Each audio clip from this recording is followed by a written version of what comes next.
Hi friends, myself Mansoori Abrar. I am from ISET અને હાલ હું ઉચ્ચતર માધ્યમિક શાળા કડિયાળી જાફરાબાદ અમરેલીમાં હાલ ગેસ્ટ વીટી તરીકે કાર્યરત છું. મિત્રો, આપણો સેશન ચાલે છે અત્યારે હાઇડ્રો પાવર સ્ટેશન. આની પહેલાં આપણે સમજ્યા હતા thermal power station. Thermal power સ્ટેશનની અંદર આપણે વિવિધ પ્રકારનું બધું એની વસ્તુ જોઈ હતી, કઈ રીતે કાર્ય કરે છે અને એવું બધું. હવે આપણે જોઈએ છીએ એ કેવું જોઈએ છે, હાઇડ્રો પાવર સ્ટેશન જોઈએ છે.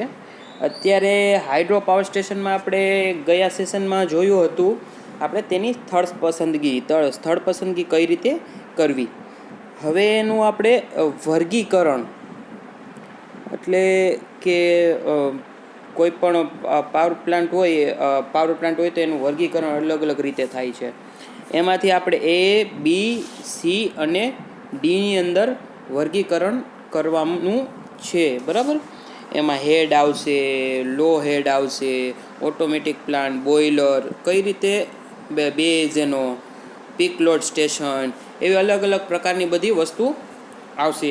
તેની અંદર આપણે તેનું વર્ગીકરણ જોવાનું છે. હાલો આપણે એનું વર્ગીકરણ જોશું. ત્યારે આમાં તમે જોઈ શકો છો કે હાઇડ્રો પાવર સ્ટેશનનું વર્ગીકરણ વિવિધ મુદ્દાઓ પર આધારે કરી શકાય છે. તેનું અલગ અલગ વિવિધ મુદ્દાઓને આધારિત કરી શકીએ, જેમ કે તેનો પાણીનો ફ્લો, હેડ, ઓપરેશનનો પ્રકાર વગેરે, બરાબર. તો એમાંથી પહેલું આપણે એ જોશું. એની અંદર શું છે કે હેડ આધારિત વર્ગીકરણ. આ છે એ વાળું, બરાબર. એ શું છે? એ હેડ આધારિત વર્ગીકરણ. તે આ હેડ એટલે શું એ પહેલાં તો આપણે સમજવું પડશે. ડેમમાં પાણીનું લેવલ અને પાવર હાઉસમાં ટર્બાઇન લેવલના તફાવતને હેડ કહેવામાં આવે છે.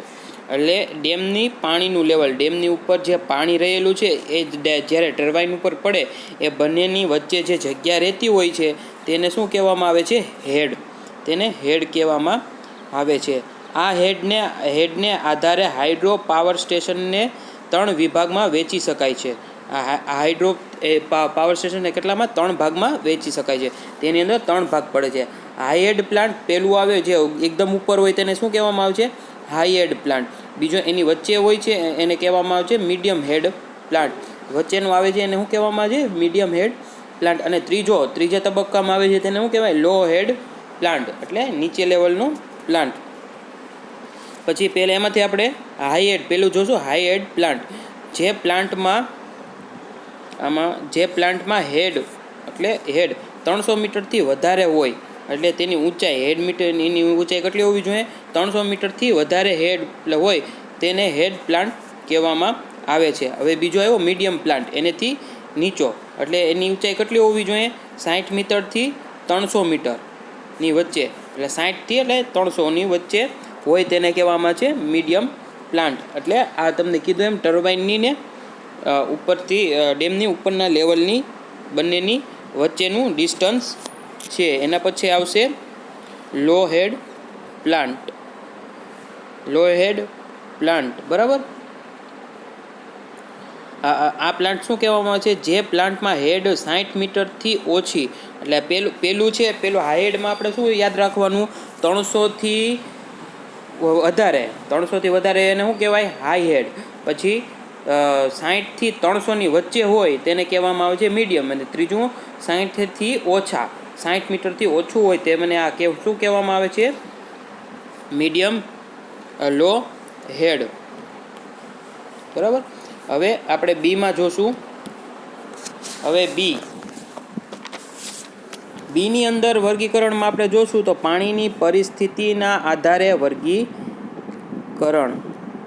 પાણીની પરિસ્થિતિના આધારે વર્ગીકરણ. પાણીના પુરવઠાની પરિસ્થિતિના આધારે હાઇડ્રો પાવર સ્ટેશનને નીચે પ્રમાણે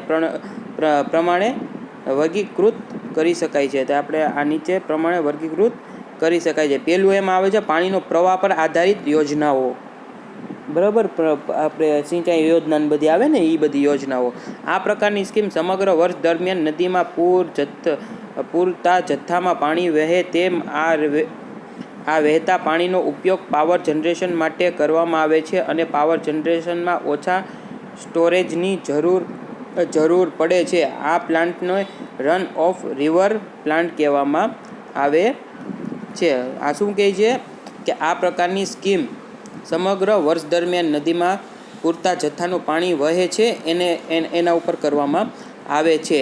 એના પછી બીજું આવે પાણીનો જથ્થો પર આધારિત યોજના. આવી સ્કીમમાં સમગ્ર વર્ષ દરમિયાન એટલે આખા વર્ષ દરમિયાન નદીના પાણીમાં જથ્થો સમાન નથી હોતો. એટલે સિંચાઈમાં ને થોડું પાણી બાષ્પ બનીને ઉડી જાય એવી રીતે સિંચાઈનો પૂરતો જથ્થો રહેતો નથી. આથી આ પ્રકારના પાવર સ્ટેશનમાં મોટા સરોવર હોવા જોઈએ. આમાં કેવું હોવું જોઈએ? પાણીનો જથ્થો ને સંગ્રહ થાય એ માટે થઈને મોટો જથ્થો હોવો જોઈએ. ત્રીજું છે પમ્પ સ્ટોરેજ યોજના. પમ્પ સ્ટોરેજ યોજના. આ યોજનામાં કઈ રીતનું છે? પાવર સિસ્ટમમાં જ્યારે લોડ ઓછો થાય છે એટલે ઓફ પીક પીરિયડ એટલે કે લોડ ઓછો થાય છે ત્યારે આવા પ્લાન્ટ મારફતે પાણી રિઝર્વમાં ચડાવવામાં આવે છે. આ વખતે અલ્ટરનેટર અને સિંક્રોનાઇઝ મોટરનું કાર્ય કરે છે. જ્યાં અલ્ટરનેટર લગાડ્યા હોય ને એને ત્યારે મોટરનું કામ કરે છે. જ્યારે આપણે પાવરની માંગ ઓછી હોય છે ત્યારે. અને ટર્બાઇન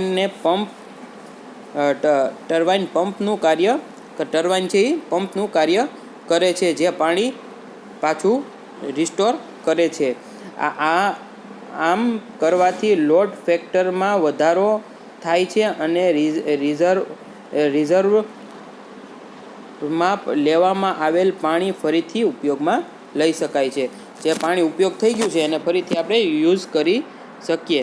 એમાંથી હવે ત્રીજું છે ઓપરેશન એટલે કાર્યના આધારે તેનું કાર્ય કઈ રીતે થાય.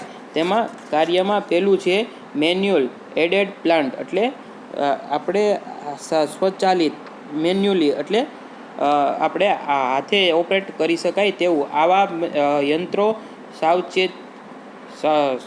સ્વચાલિત હોતા નથી. મેં તમને કીધું કે આપણે હાથે ચાલુ કરવા પડે છે પરંતુ ઓપરેટર દ્વારા ચાલુ કરવામાં આવે છે. જેમ કે આપણે કોઈ સ્વિચ કેમ આપણે ચાલુ બંધ કરવી પડે છે, ઓટોમેટિક નથી હોતી, આપણે સ્વિચ બંધ ચાલુ કરવી પડે એવી રીતે આને કરવાનું હોય છે. એને કહેવામાં આવે છે મેન્યુઅલી. અને બીજું આવે છે ઓટોમેટિક પ્લાન્ટ. તે સ્વચાલિત હોય છે. તેમાં માણસોની જરૂર ઓછી પડે છે જ્યારે મેન્યુઅલીમાં માણસોની જરૂર વધુ પડે છે. પછી છેલ્લો પ્રકાર આવ્યો ડી લોડના પ્રકારના આધારે વર્ગીકરણ. અગાઉ ઉપર આપણે બેઝ લોડ, પિકઅપ લોડ વિશે અભ્યાસ કર્યો. જે પાવર સ્ટેશન સમગ્ર વર્ષ દરમિયાન કાર્યાન્વિત રહીને મોટા ભાગના પાવર આપે તેને બેઝ લોડ કહેવામાં આવે છે. એટલે જે આખા વર્ષ દરમિયાન જે પાવર સ્ટેશન આપણે પાવર ઉત્પન્ન કરતા હોય તેને આવા કહેવામાં આવે છે બેઝ લોડ. આવા પાવર સ્ટેશનને પિકઅપ લોડ સ્ટેશન પણ કહેવામાં આવે છે. હાઇડ્રો પાવર સ્ટેશનને આ રીતે બેઝ લોડ પ્લાન્ટ કે પિકઅપ લોડ પ્લાન્ટ વિકૃત કરી શકાય છે. એટલે એમાંથી આપણે પહેલું જોશું બેઝ લોડ પ્લાન્ટ. આ પ્રકારનું પાવર સ્ટેશન સમગ્ર વર્ષ દરમિયાન કાર્યાન્વિત રહે છે. એટલે આ જે કાર્યમાં આવતા નથી અને મોટા ભાગના લોડ સપ્લાય કરે છે. રન ઓફ રિવર પ્લાન્ટના આ પ્રકારના પ્લાન્ટ તરીકે કાર્ય કરે છે.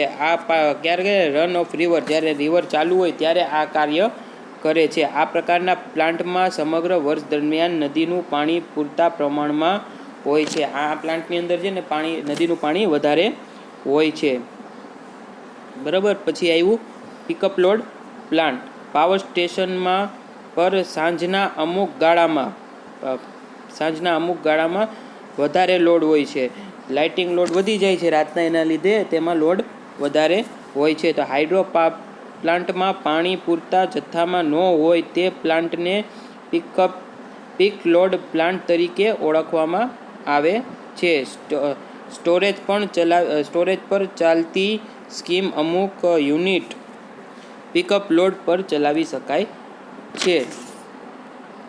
પૂરતો જથ્થો ન હોય ત્યારે આ પિકઅપ લોડનો ઉપયોગ કરવામાં આવે છે.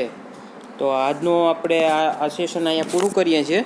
હવે બીજા સેશનમાં આપણે તેના હાઇડ્રો પાવર સ્ટેશનના અંગો, તેમાં કેવા કેવા પ્રકારના અંગો હોય છે એના વિશે સમજશું.